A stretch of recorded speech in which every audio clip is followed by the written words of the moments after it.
Obrigado, Walter, pelo bate-papo. Boa. Primeiro, vamos iniciar, pedir para você falar da sua formação acadêmica, da sua trajetória profissional, para a gente começar o Pô, bate-papo. maravilha. Bom, antes de tudo, agradecer, né, o convite. Poxa vida, a gente fez amizade lá no São Paulo, né? Você lembra disso ou não? Primeira Sim, vez? sim. Aham. Você foi lá visitar, acho que você foi até dar uma palestra lá pra gente, quando eu Isso. trabalhava no São Paulo. É Aham. legal, né? Legal. Por que Legal. que eu tô lembrando? A gente fez tantas parcerias, né, naquela época, Aham. com o pessoal lá da Unimap, Da Unicamp, o da Bernardo, Unicamp, Bernardo e o Charles. isso, o Saldanha também tá lá. Isso aí tá até Isso. rendendo algumas coisas, viu, cara? A gente fez Ah, é? alguns artigos que estão sendo publicados agora. Que legal. Vai sair um negócio agora com o Saldanha, lá Aham. no Journal of Science and Conditioning Research, Sei. sobre uma questão biológica e seleção lá de Tá. atletas de alto rendimento, de futebol, enfim. Época Aham. boa, né? Muito bom. É mesmo. Com certeza. Bom, Gustavo, vamos falar um pouquinho então aqui do meu currículo. Vou ser bem breve aí para a gente ter mais tempo também para falar Sim. sobre o tema. Sim, sim. Pô, muito forte na USP, né? E, bom, depois caí no mercado de trabalho, trabalhei como preparador físico, né, de diversas modalidades esportivas. Trabalhei no basquete, no Palmeiras, depois fui para o vôlei, para o PCN lá de Osasco, tinha um time bem forte. Aham. Bom, enfim, acabei voltando para a área acadêmica, né, peguei uma bolsa e me mandei lá para o Japão. Aí estudei na Universidade de Tsukuba. Lá eu fiz o mestrado e o doutorado, né, fiquei lá Tá. quase 8 anos. E aí, na minha volta para o Brasil, eu já entrei direto no São Paulo, que foi o período que a gente Tá. se conheceu lá. Aí, trabalhei Tá. como analista de desempenho lá nas categorias de base, lá em Cotia, de São Paulo. Sim. E bom, já engatilhei também aí, né, a docência e desde então a gente está mais agora na área de docência mesmo, né? Então, estou como professor ali do Centro Universitário Senado. Como foi a sua, assim, por curiosidade, como foi a sua experiência no Japão? Você ficou 8 anos lá? Foi 7,5, sete Nossa, é anos e muito meio. tempo, é. Pô, Gustavo, tinha horas que, tinha horas que me perguntava o que eu estou fazendo aqui, cara. Que era meio complicado. Né? Estudar biomecânica já é uma coisa que é meio, né, complexa. E aí eu tive que estudar biomecânica em japonês, né? Então imagina, Nossa, imagina. um laboratório super grande. Eu me vi ali com Aham. uns 20 japoneses ali no laboratório estudando biomecânica em japonês. Eu olhava para um lado, olhava para o outro, falava, o que eu Nossa. estou fazendo aqui, cara? Vontade de desistir, mas enfim, acabou que É. eu me acostumei bem, deu tudo certo, né? Depois que você se acostuma, fica tudo Aham. beleza. Foi um período muito bom mesmo. E uma lição de vida também, né? Um país tão longe, uma cultura tão Sim. diferente. E você defendeu em inglês ou em japonês? A sua tese? Eu pude defender em inglês. Em inglês. Ah, não, pude escrever a tese em inglês, né? Certo. Em inglês, mas a defesa foi em japonês. Apresentação Fala, apresentação oral em japonês. em japonês. Entendi. Agora, se eu tivesse que escrever em japonês, aí teria sido mais complicado, né? Porque Nossa. falar não é um problema, né? Agora, escrever, né? Depois de um tempo lá, você. Entendi. Então tá, então vamos começar o nosso tema de corrida aí, que eu sei que você tem muita experiência com biomecânica. Fala um pouco para nós sobre essas variáveis, a consumo de oxigênio e economia de corrida. Qual, qual, Maravilha, maravilha. qual que é a sua visão prática disso e teórica? Boa, boa. Dá até um toque para o pessoal, né? Eu tenho um grupo aí que a gente publica conteúdo específico de esportes de endurance, né? Então, corrida, Tá, triatlon, ciclismo, né? É o @endurance, né? tá, Underline endurance. Quem que tiver, né, interessado nesses tá. conteúdos pode também seguir a página ou seguir a minha própria página, que eu também eu reposto as mesmas coisas, tá? Isso, legal. Então, só interessado, né, em esportes de endurance, por favor. Bom, essas duas variáveis que você mencionou, Gustavo, são super importantes, né? Então, de um lado, a gente tem o VO2 máximo, do outro, a chamada IEC, né? Economia de corrida. Uhum, Bom, sempre tem aquela discussão, o que é mais importante para a corrida? É claro aham, que, historicamente, o VO2 máximo, né? Conceitualmente falando, né? para quem não é muito da área. Uhum. VO2 máximo é a sua capacidade de você inspirar, né, esse oxigênio e metabolizar ele, transformando ele em energia.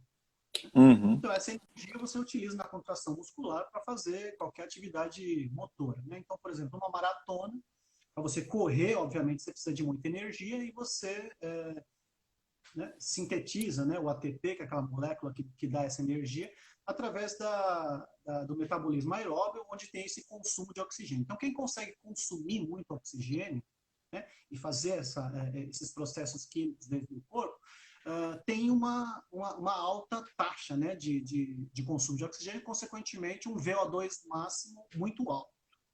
Só para um Uhum. exemplo, né, corredores recreativos aí que competem, né, que já são mais próximos da elite, tem ali mais ou menos uns 60, 65, pode ser 70, né, mililitros de oxigênio por quilo por minuto, né, Uhum. que é a unidade lá do VO2 máximo. Então, são indivíduos que conseguem consumir muito oxigênio e transformar isso em energia. Então, você perguntar para mim, pô, um corredor de maratona precisa de um VO2 máximo alto? Claro, claro. Sem um VO2 máximo alto, ele não vai desempenhar. Né? Sim. Legal. Então, temos, né, o VO2 máximo, que é super importante. Agora, o que acontece? Quando você vai comparar indivíduos que são muito diferentes em desempenho, é muito fácil você discriminar através do VO2 máximo. Você tem lá, por exemplo, um maratonista de elite. Ele tem 65 de VO2 máximo. Se você for pegar o meu VO2 máximo, por exemplo, que não sou um corredor e tal, o meu vai ser muito mais baixo que isso. Então eu vou ter lá, sei lá, 35, 40, que seja. Então, eu com meus 40, ele com 65 de consumo de oxigênio, ele vai transformar muito mais, vai produzir muito mais energia, ele vai desempenhar muito mais. Então, fica muito fácil você discriminar indivíduos que estão ali muito, né, heterogêneos assim no seu desempenho. Uhum. Agora, o que acontece para aqueles indivíduos que são mais de elite, né, com desempenho maior? Você tem, muitas vezes, indivíduos que têm o mesmo VO2 máximo. Então, você pega ali, por exemplo, numa maratona, né, você pega aquele pelotão de elite, todo mundo está muito próximo. Às vezes, você pega os 10 primeiros colocados de uma maratona, todos estão ali em torno de 65, 68, né, de Uhum. VO2 máximo. Uhum. E aí você vai para a segunda pergunta importante, então, né? Bom, já que eles têm ali um consumo de oxigênio muito parecido, o que está determinando um ser o primeiro e o outro ser o 15º? Uhum. Você compara, tem VO2 máximo igual. Então, Sim. provavelmente um potencial genético muito parecido.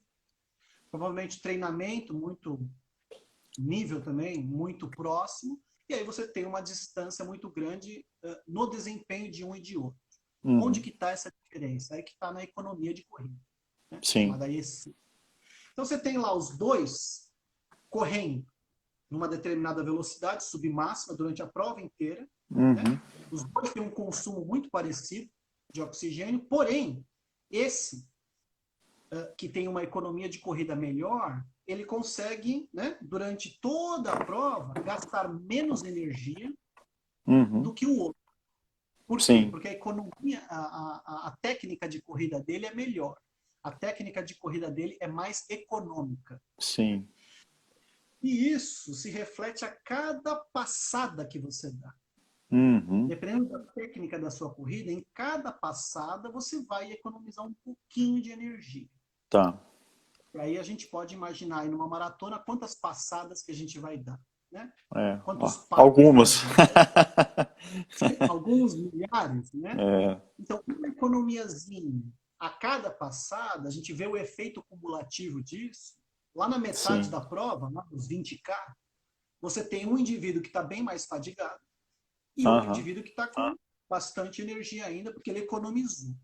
E aí é quando começam as diferenças, e aí você vê lá esses atletas de elite, dependendo da prova, dependendo da competição, ele já começa a se desgarrar na metade da prova, no terço final da prova, no quarto final da prova, ou até mesmo, muitas vezes, na reta final. Né? Uhum. A economia que ele faz anteriormente, ele utiliza no final da prova para desgarrar do pelotão e ganhar. Né? Então, aí sim, seria, né, no caso, essa economia de corrida. Está muito relacionada com a parte técnica da corrida. É a forma como você corre, e aí, então, né, o quanto que você vai ser econômico nessa corrida ou não, né, o quanto você vai ser gastão. Né? Eu gosto de fazer certo. uma comparação aí com essas variáveis, como se fosse um carro, né? Você tem um carro que você tem, no final da prova, você tem ainda você tem ainda meio tanque, por exemplo. Então você pode gastar esse meio tanque ali no restante da prova, ao passo que o outro, por não ser econômico, ele já praticamente gastou todo o seu tanque, né? E aí ele não tem mais energia no final da prova para poder dar um sprint final, poder ganhar essa prova. Então, fazendo uma analogia aí, é como se fosse mais ou menos isso. Né? Aham, O oxigênio fosse o nosso tanque de energia e a economia de corrida vai determinar o quanto que esse tanque vai estar mais ou menos cheio ali durante a sim. prova. Tá, eu estou vendo aqui o público que está entrando, a maioria eu conheço, a maioria é da área mesmo, mas tem alguns aqui que não são da área, devem ser pessoas que gostam de correr simplesmente. Então, assim, o que que você recomendaria para melhorar essa economia de corrida? É melhorar a técnica mesmo de corrida? E qual que é a relação disso com a biomecânica? Me ouviu bem?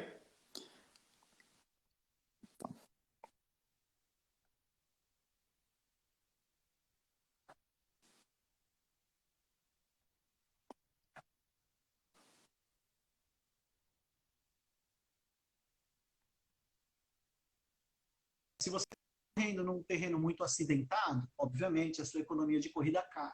Né? E aí tem também os fatores biomecânicos, né, que é onde eu gosto de me aprofundar mais, onde eu leio bastante coisa, então é onde eu estudo mais, né, nessa área. Uhum, Então, são esses fatores biomecânicos que vão poder lá influenciar na economia de corrida. A gente pode dividir em dois. Tá?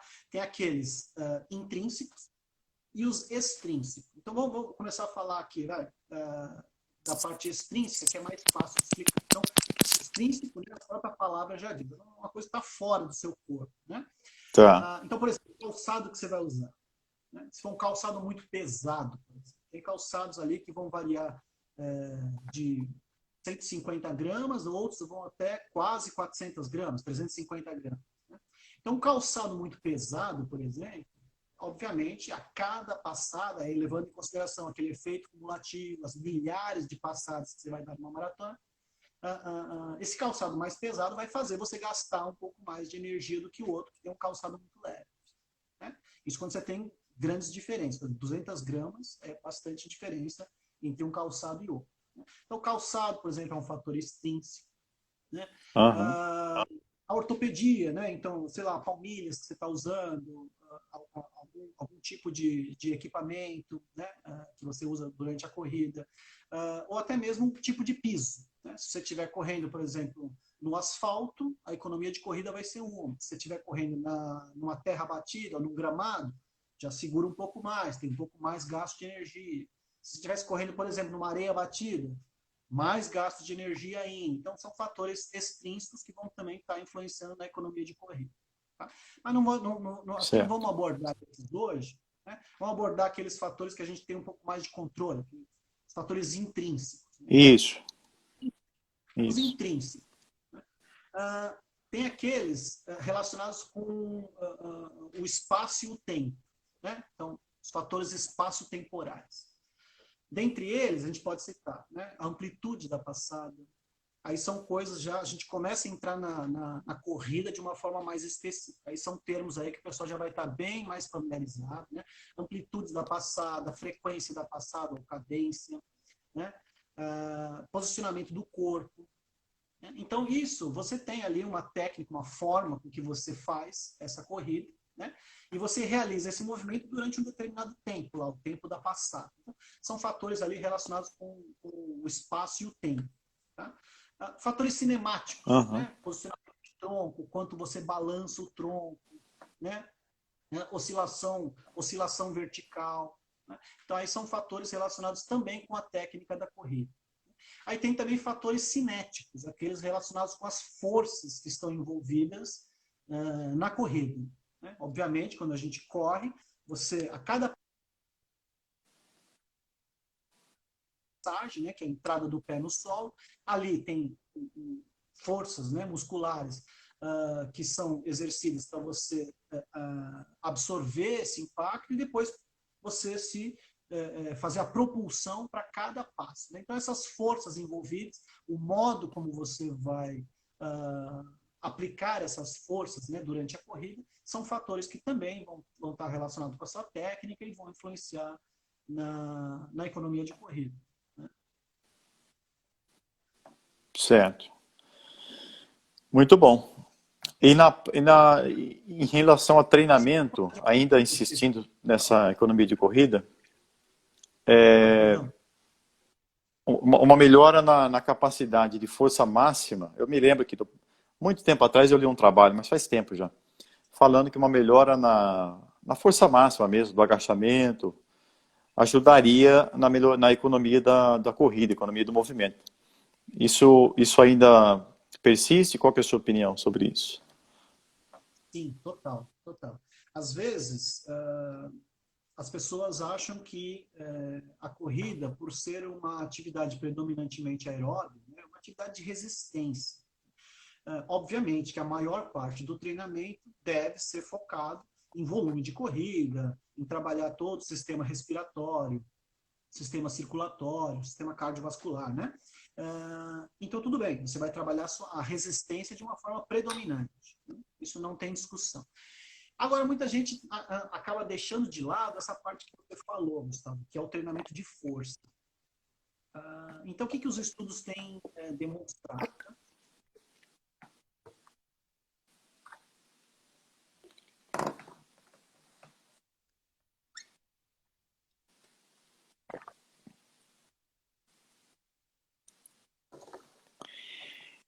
Tá cortou um pouquinho, viu? Desculpa, Walter, acho que tá cortando.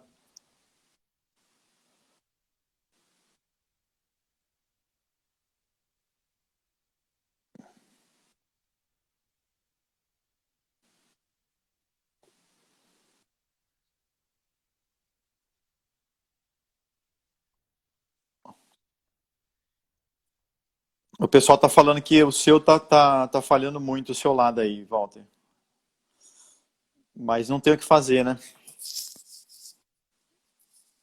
Por exemplo, agora, a hora que você começou a falar da força máxima, travou. Agora eu tô. Agora eu tô. Agora sim.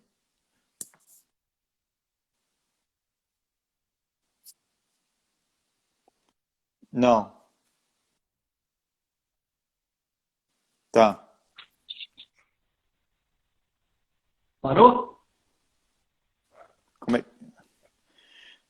Pessoal, vocês que estão assistindo, se puderem escrever aqui, escrevem pra gente se vocês estão me ouvindo e estão ouvindo bem o Walter.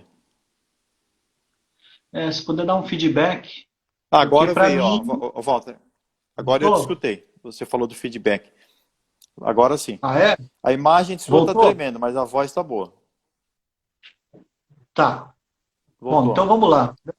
Deve ser minha conexão aí que tá meio instável, né? O pessoal tá falando que travou aqui. Só confirmando, É, Gustavo, o você seu tá me áudio ouvindo tá bem agora? travando. Agora eu tô. Tô ok. Tá. Bom, que pena aí. Mas vamos que vamos. Vamos tentar. Qualquer coisa você me avisa. Vamos lá. Tá bom.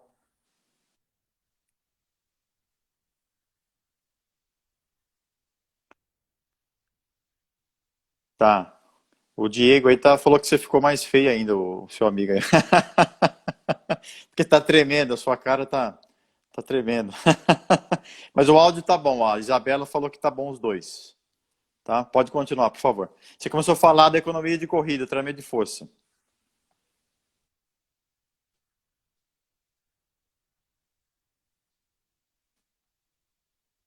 Aham.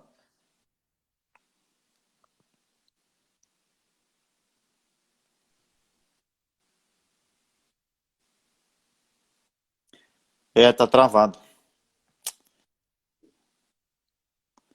Travou.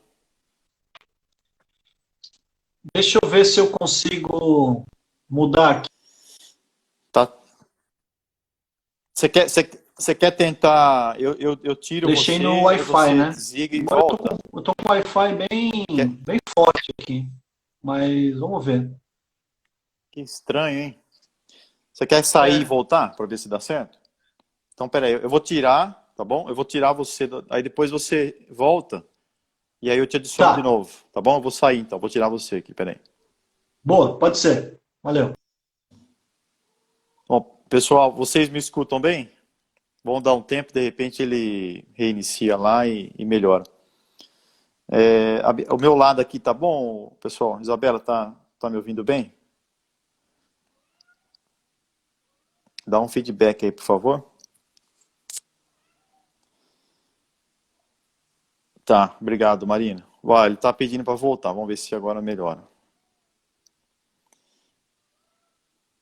Vamos ver. Obrigado, Rodrigo. Ele saiu e agora tá voltando, vamos ver se vai melhorar. Walter,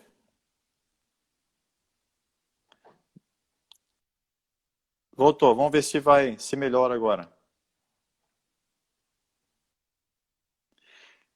Vamos tentar, se começar a falhar muito, a gente tenta, eu toco aqui até o final e aí depois, numa outra oportunidade, a gente faz.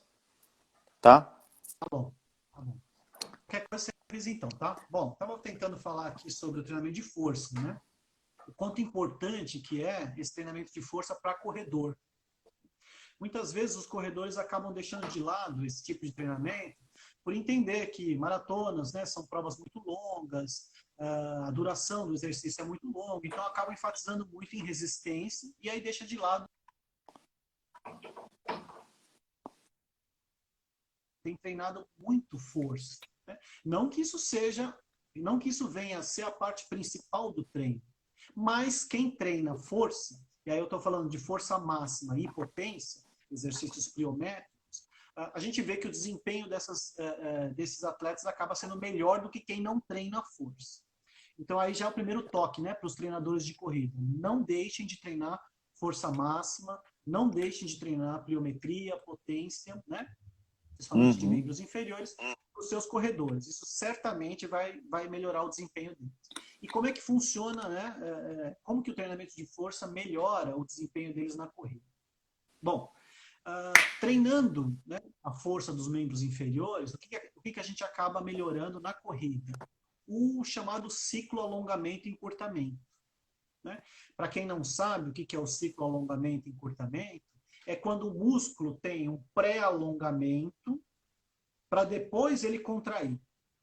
Né? Então, por Uhum. exemplo, né, um quadríceps, que é o músculo da coxa. Quando você flexiona quadril e joelho, o que acontece? O quadríceps alonga.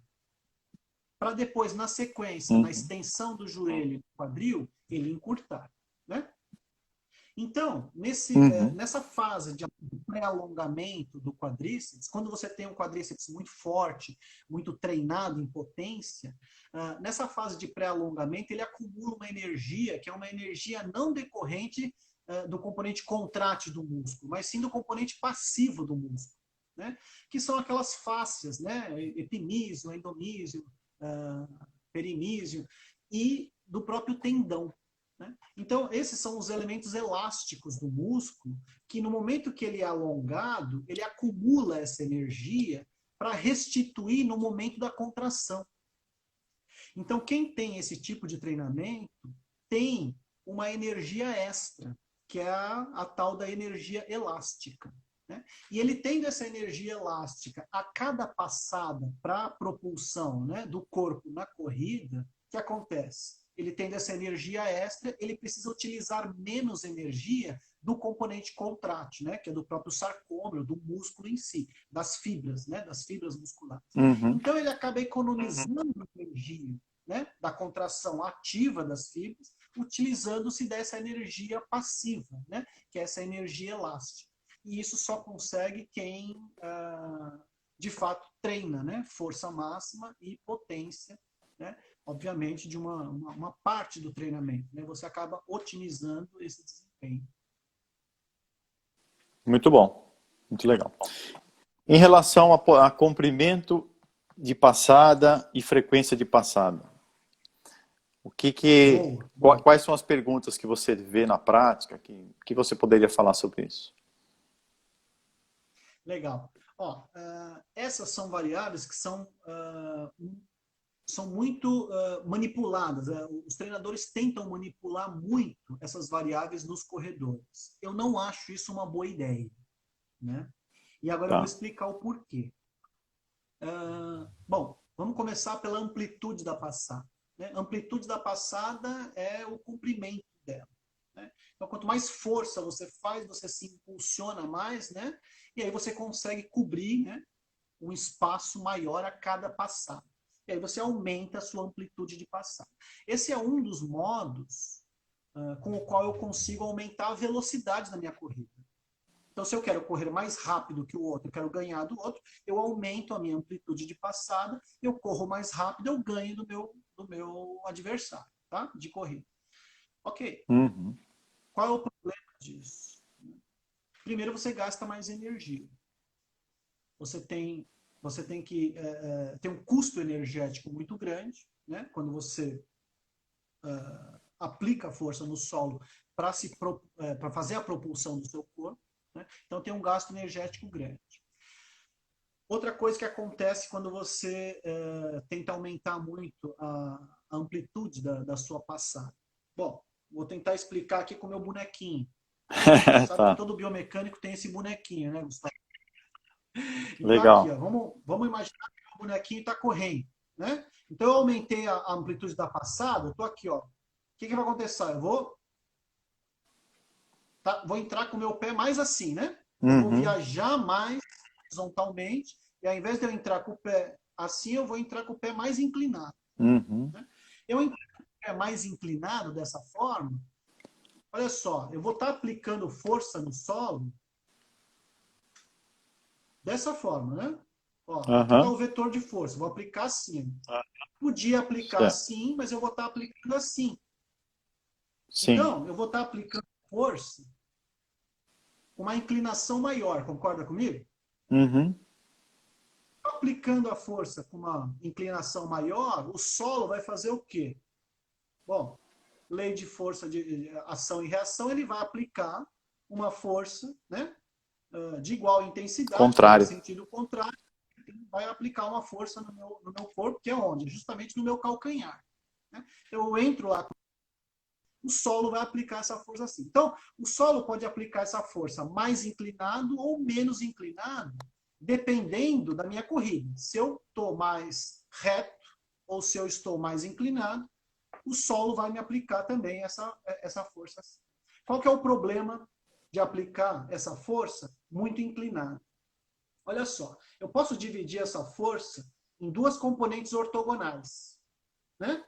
Uma componente vertical e a outra componente horizontal. Tudo bem? O que eu Uhum. faço? Se eu aplico essa força mais verticalizada, eu tenho uma componente horizontal bem grande e uma componente vertical bem grande e uma componente horizontal mais curtinha. Tudo bem? Então, essa aqui que vai ser, né? Uhum. Graficamente falando, vai ser assim, né? Bem para cima. Se eu aumento a minha amplitude de passada, essa força vai ser aplicada mais inclinada. E aí eu vou acabar invertendo isso. Eu vou diminuir a minha componente vertical e eu vou aumentar a minha componente horizontal. O que essa componente horizontal faz na minha corrida? Ela é chamada componente de retardo. Por quê? Porque a cada passada que eu dou, quando eu piso no solo, essa componente de retardo vai estar agindo aqui, ó, contra mim. Ela vai estar Aham. retardando a minha corrida. Essa é a chamada overstriding, né? Aquela passada em overstriding. É a passada mais comprida do que o necessário. Tá? Quando você tem uma passada, né, uma amplitude de Aham. passada muito grande, é isso que acontece. Você acaba por aumentar essa componente de retardo, que é uma componente que freia a sua corrida. Né? E aí você tem que lidar com essa força, com as suas forças internas. Então você vai gastar mais energia para você vencer essa componente de retardo, você vai cansar muito mais. Tá? Então, qual que é a ideia? Né? A ideia é que eu não entre com a minha perna muito inclinada. A ideia é que eu traga essa perna para mais debaixo do meu corpo, aqui, ó, mais debaixo do meu corpo. E aí, o que os treinadores podem verificar na corrida dos seus atletas? Pode verificar aqui, ó, o ângulo da tíbia. Se a tíbia estiver muito inclinada, isso quer dizer que provavelmente essa força de retardo vai ser muito alta. Se eu tiver com a perna mais embaixo do meu centro de gravidade, eu vou ter uma força de reação do solo mais verticalizada e vou ter uma componente de retardo, né, uma componente horizontal menor. Né? E aí eu vou conseguir, né, vencer essa componente de retardo e vou conseguir trabalhar para que meu corpo se impulsione para frente, né, e não tanto, né, retardando a minha corrida. Então, essa é a ideia. Né? Uma coisa legal de se olhar no corredor é o ângulo de entrada, né, do pé, o ângulo da tíbia. Entendi. Então, e aí eu vou para alguns estudos, né, que fizeram o quê? Estudos mediram a amplitude de passada dos corredores. Então, tinha lá, né, uma determinada velocidade e eles corriam com uma amplitude de passada que era autoselecionável.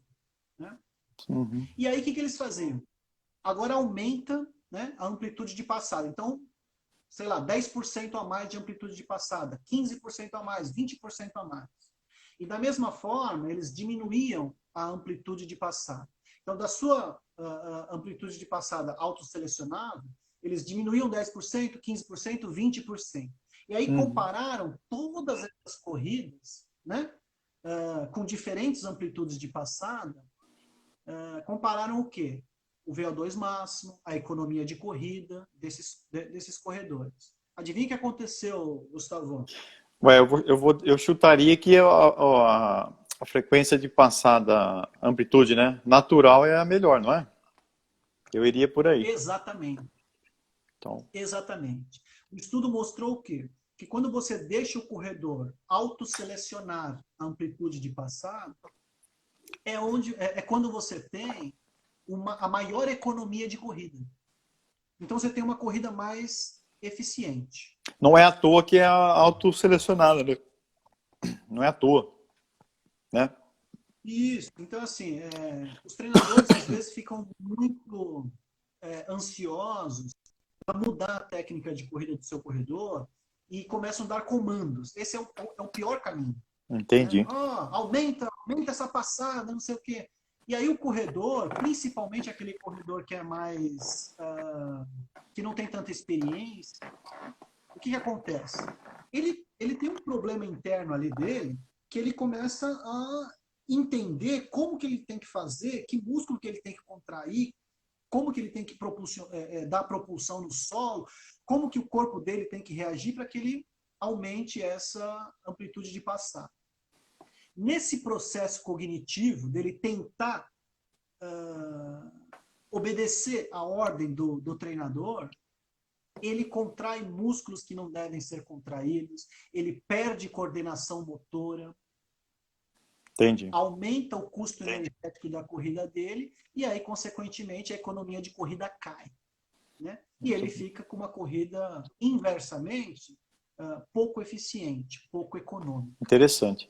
O Everton está perguntando se dá para melhorar isso com educativos, é uma, e o Rodrigo, lá de BH, está perguntando quando aumenta a amplitude de passada, também aumenta a oscilação vertical? Abraço, Tiago. Boa sorte aí. Maravilha, boas perguntas. Bom, vamos lá. Oscilação vertical. Né? Geralmente, quando você tenta aumentar a amplitude de passada, você acaba aumentando também o quanto que você sobe, o quanto que você desce, né, a cada passada. Então, você aumentando ali a oscilação vertical, né, do seu centro de gravidade, o que vai acontecer? Você vai ter que lidar com forças maiores toda vez que você aterrissa no chão. Então, a cada passada, você provavelmente vai estar lidando com forças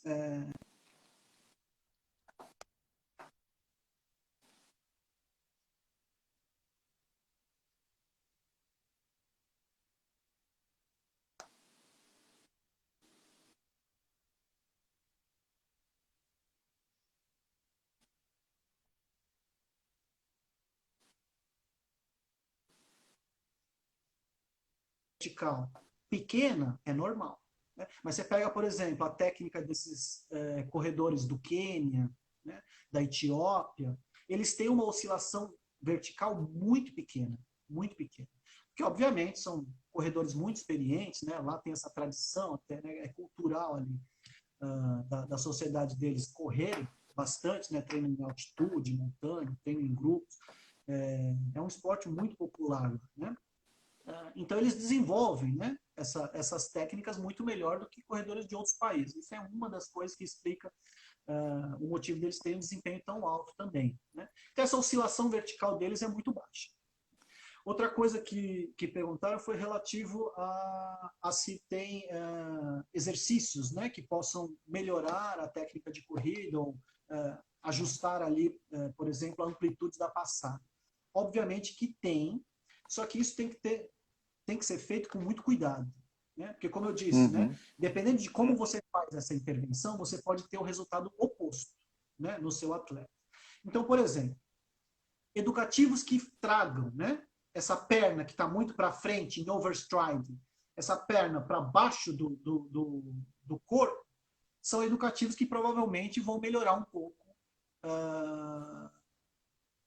a correção desse overstride.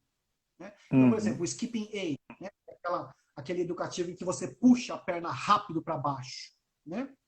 Dá para fazer de diversas formas. São tipos de educativo que podem ajudar. Tá? Agora, a pior coisa que você pode fazer é dar comando para alguém fazer alguma coisa durante a corrida. Porque aí o cérebro da pessoa fica preocupada em realizar aquele comando e acaba deixando de absorver aquelas informações de retroalimentação intrínseca, né, que é o feedback interno do corpo. Né? Que eu acho que o melhor jeito de você impactar, né, de você melhorar, no caso, a sua amplitude de corrida, é você trabalhar a força. Tá? E aí a gente vai para aquela outra variável, que é a frequência da passada, ou a cadência. Né? Porque não tem como fugir uma coisa da outra. Quando você aumenta a sua amplitude da passada, você dá uma passada mais larga, automaticamente a frequência da passada diminui. Porque você já não precisa mais tantas passadas para percorrer a mesma distância, já que você está com uma amplitude muito grande. Né? Então, elas são inversamente proporcionais. Quando você aumenta a amplitude da passada, você diminui a frequência. Ao contrário, se você diminuir a amplitude da passada, você automaticamente aumenta a frequência da passada. Né? E aí, a gente vai para aquele outro ponto que a gente até discutiu anteriormente, que a gente deveria abordar, que a gente poderia abordar, né, que é a frequência da passada. E aí, os estudos mostram exatamente a mesma coisa da amplitude da passada. Quando você tenta mudar, né, a cadência da corrida do seu atleta, o que acaba acontecendo? Ele acaba perdendo economia de corrida. Ele fica um atleta menos eficiente. Por quê? Porque ele está preocupado em ajustar ali a frequência da passada, né? Às vezes fica contando as passadas por minuto, né? O pessoal vem com aquela história de 180 é um número mágico, né? 180 passadas por minuto, porque todos os atletas de elite têm próximo de 180 passadas por minuto. E aí todo mundo tenta ajustar a sua passada para 180, sua frequência de passada. Besteira. Besteira também. O que acontece também? Né? Os estudos mostraram a mesma coisa. Quando você tenta aumentar a sua frequência de passada ou diminuir a sua frequência de passada de uma forma forçada, né? O que acontece? Cai a economia de corrida. E a frequência de passada na qual você tem a melhor economia de corrida é justamente aquela frequência de passada autoselecionada. Né? Então a ideia é o quê? Deixa o corredor autoselecionar tanto a amplitude da passada e a frequência da passada. E aí você vai tentar corrigir técnicas muito assim discrepantes. Né? Então, principalmente em iniciante, às vezes você vê técnicas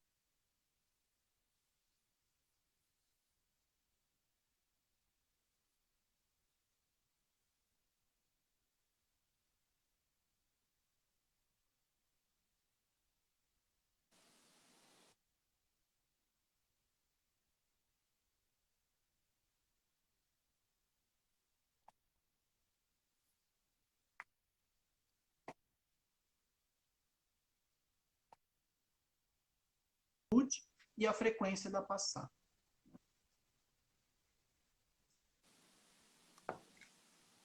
Tá legal. Ó, a Cássia fez uma questão aí. Você consegue ler também, Walter, ou não? Atletas, informação. É melhor desenvolver os educativos ou deixar natural cumprir o seu papel? Entendeu? Certo. Inicialmente, eu deixaria natural, né? Por quê? Sabe qual que é a coisa mais importante para um cara, principalmente que está começando a correr? Ele precisa entender o seu próprio corpo. Ele precisa entender né, como que ele aplica a força, quais as técnicas que ele mesmo está utilizando. Se de repente ele está dando passadas muito largas, muito curtas, enfim, ele precisa melhorar o que a gente chama de aspectos sinestésicos do corpo dele. Então, assim, como que o corpo funciona, né? Numa corrida ou em qualquer atividade motor? Nós temos diversos receptores que vão levar essa informação para o seu sistema nervoso central. Né? Então, é alistar, né? Tem receptores químicos? Tem. Então, no momento que você começa a entrar em cansaço, em fadiga, você começa a produzir, aumentar a concentração de ácidos. Então, entra uma acidose, tem receptores químicos que vão captar essa informação e vão mandar essa informação para o cérebro.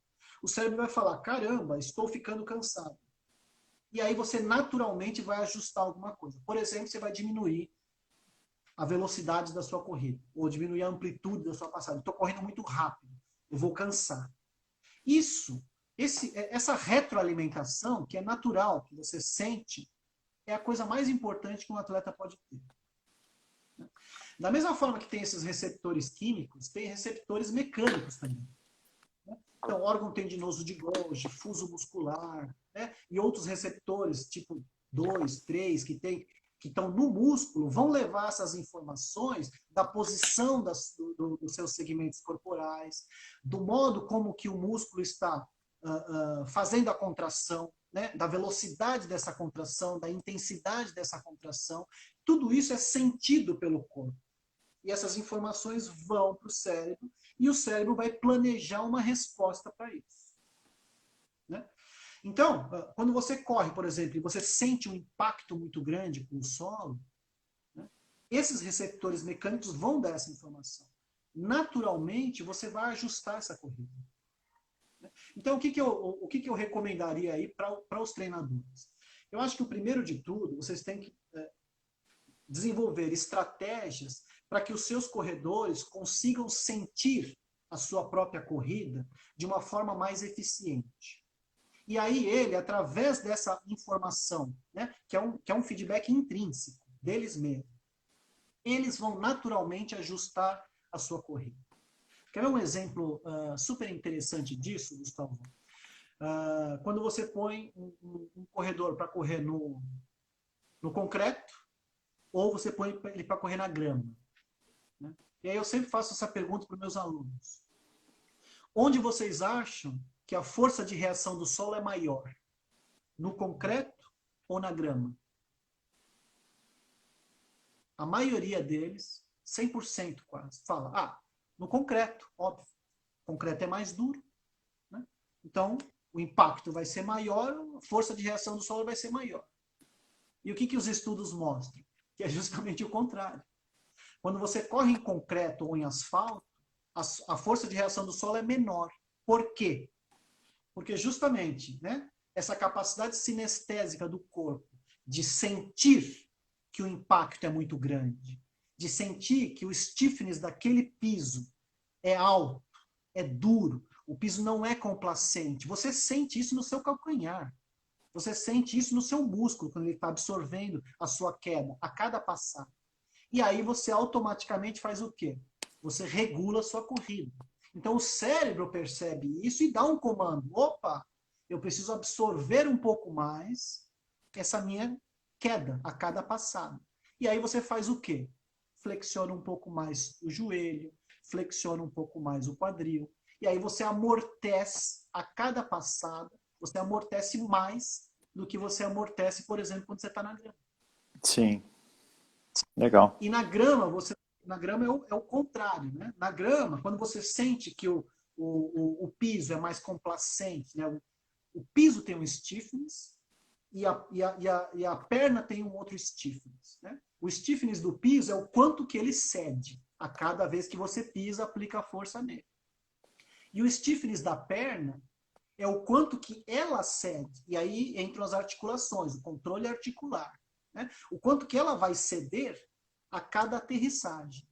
Né? Então, quando o cérebro percebe, né, que o piso tem um stiffness muito alto, que ele é muito rígido, ele dá um comando para que o stiffness da perna diminua. E aí você tem uma complacência maior, você tem ali amplitudes articulares maiores para que você absorva esse impacto. Então, assim, essa resposta, né, do corpo, né, frente ao Uma ambiente é o autorregulação, mais né? importante. Total, é isso, autorregulação. Então, assim, Legal. o que a gente tem que trabalhar nos atletas é isso. Nós temos que dar elementos para que ele possa adquirir experiência da sua própria corrida. Né? Então, o que eu Certo. recomendo aí? Poxa vida, façam treinamentos com uma diversidade tremenda. Um dia, faça um treinamento na grama. Outro dia, corre na rua. Outro dia, na esteira. Outro dia, numa areia batida, numa terra batida. Varia o piso. Né? E assim, o corpo vai entender como funciona cada um desses pisos e a resposta que ele tem que dar a cada um desses pisos. Isso é experiência motora. Uhum. Isso é bagagem motora do corredor. Certamente, quando ele estiver numa prova e ele tiver uma ladeira ou uma coisa assim, ele vai conseguir regular a sua corrida de uma forma mais eficiente e ser mais econômico. Eu não tenho dúvida disso. Muito bom. A Isabela está perguntando aqui, talvez eu acho que de certa forma você respondeu, mas se você quiser complementar, ela falou assim que você citou que as correções durante a corrida não é uma boa opção. Então, qual seria a melhor forma de corrigir o meu aluno atleta? Talvez por meio de filmagens. Ah, legal. Então,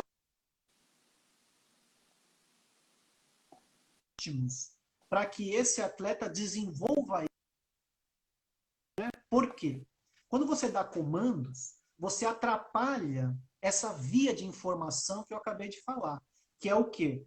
Essas informações que vêm desses receptores térmicos, químicos, mecânicos, essa via de informação que vai para o cérebro cognitivamente tem que trabalhar isso, ele tem que entender isso e tem que bolar uma resposta, que é a modificação da técnica, né?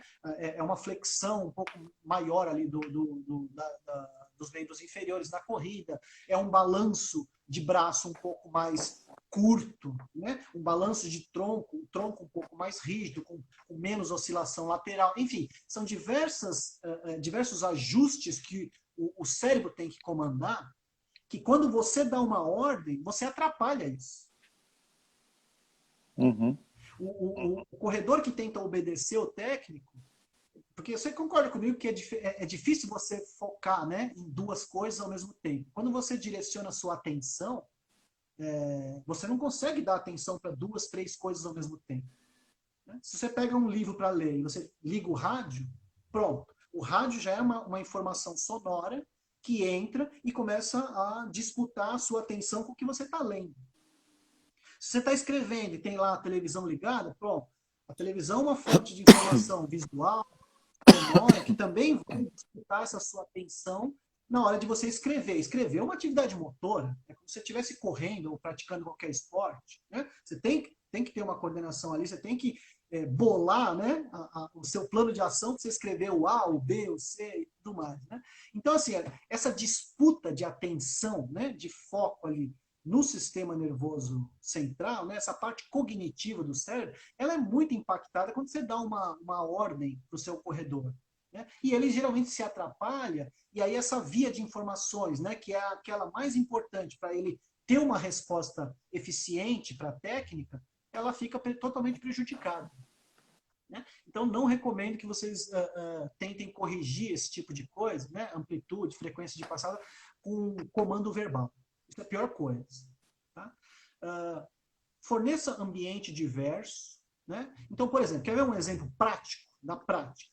Você quer que o seu corredor aumente a frequência de passada, que é uma coisa que muitos corredores buscam.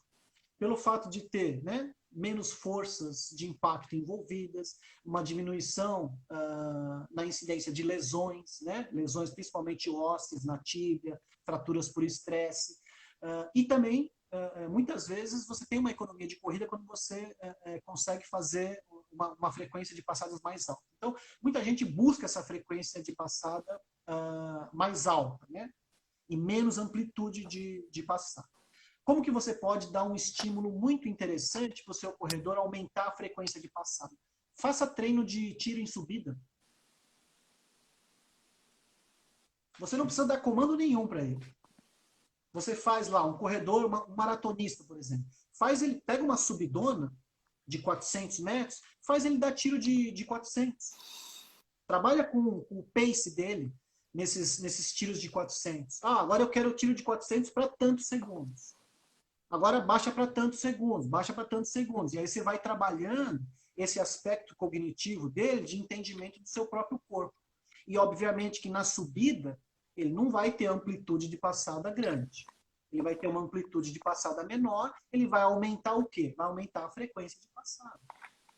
Muito bom. Né? Então, uma simples mudança de ambiente, né? Como, por exemplo, você correr, né? Fazer tiros em subida, você já dá um ótimo estímulo para o corredor aumentar a frequência de passada dele. Muito bom. Não sei se eu consegui Acho que sim. responder. A gente está caminhando já para o final. Tem a pergunta do Rodrigo. Faltam 6 minutos para as 9. 6 minutos e encerra. Muito. Não consegui falar nada praticamente. Não, falou sim. O Rodrigo está perguntando se, além do treinamento complementar de potência e pliometria, é interessante trabalhar a ênfase excêntrica na força, uma vez que se eu tiver uma passada larga ou quando na descida, temos um impacto, entre aspas, maior. Entendeu? Certo, certo. Aí vem uma ideia de você repartir, né, o movimento. Então, repartir o movimento. Tem uma fase excêntrica, né, que é a parte que você entra com o pé. E aí você tem que absorver todo esse impacto, os músculos estão contraindo de forma excêntrica, eles estão se alongando.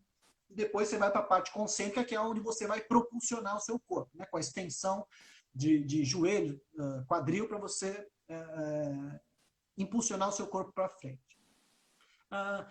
Quebrar isso, eu não acho que é uma boa ideia. Né? Por quê? Porque o treinamento, né, pelo princípio ali da especificidade, ele tem que mimetizar, ele tem que ser semelhante ao máximo com o que você faz durante a prova. E durante a prova, você faz tudo junto.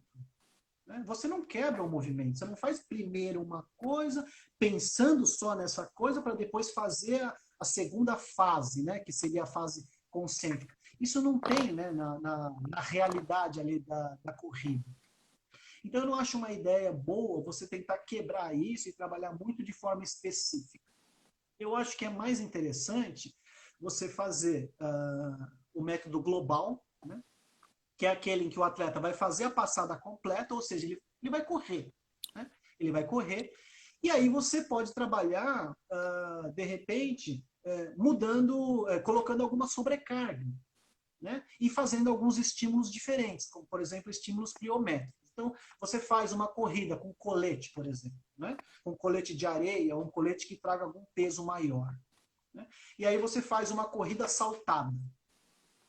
Isso é um ótimo estímulo para ele trabalhar justamente isso que o ouvinte falou. Né? Você vai trabalhar uma fase excêntrica com uma sobrecarga, né? Porque já que você está colocando um peso extra no seu corpo.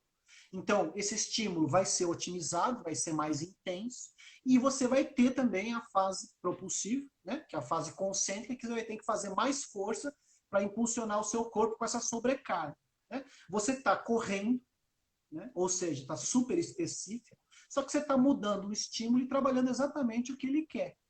Né? Então, dá para fazer isso com diferentes sobrecargas, dá para fazer isso com o próprio peso do corpo, com diferentes alturas de salto, enfim, sem você necessariamente fazer só a parte excêntrica. Uhum. Faz tudo junto que provavelmente vai ter uma transferência muito melhor no desempenho desse corredor.